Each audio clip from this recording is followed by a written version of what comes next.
recent years, the post-compulsory education and training (PSET) sector in Wales has become more diverse, but also more complex, creating real challenges for students, learners, providers and businesses across Wales. To overcome these challenges and help meet the needs of Welsh citizens, the Welsh Government is proposing the creation of a new organisation called the Commission for Tertiary Education and Research, or CETA for short, by 2023. The Commission will be responsible for planning, funding and regulating post-compulsory education in Wales. This will include further and higher education, school sixth forms, apprenticeships and adult community learning, as well as research and innovation. The Commission will have a board and a chief executive. Its board will include representatives of students and learners, tertiary education practitioners, and the Commission's own staff as advisory members. It will work in partnership across the sector to prepare and deliver a strategy for post-16 education, which promotes a civic mission to address the social, economic, cultural and environmental well-being of Wales. There will be a more coherent approach to quality assessment, with a single quality framework overseen by the Commission and improved coordination between Estyn and the Quality Assurance Agency.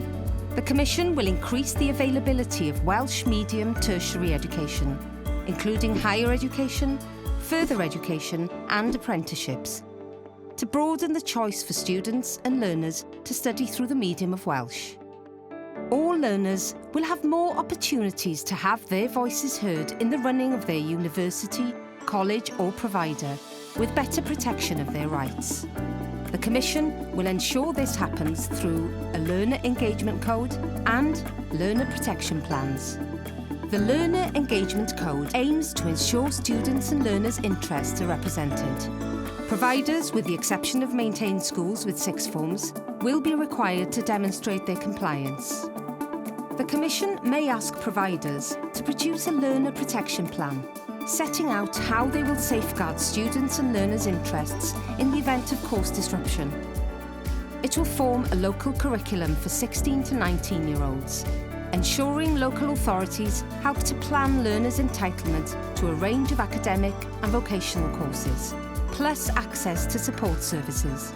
The Commission has the power, where appropriate, to direct local authorities to prepare plans for sixth form reorganisations, subject to approval by Welsh ministers. It will facilitate closer collaboration between providers, employers and regional skills partnerships to inform strategy and ensure the Welsh economy has the skills it needs for businesses and communities to thrive. As part of this, the Commission will provide a clear definition of a Welsh apprenticeship, establishing a gold standard for apprenticeships as sought-after and valued pathways from education into employment. The establishment of the Commission is just the start of Wales's journey towards a more effective PSET sector that will make Wales a great place to learn, research and innovate.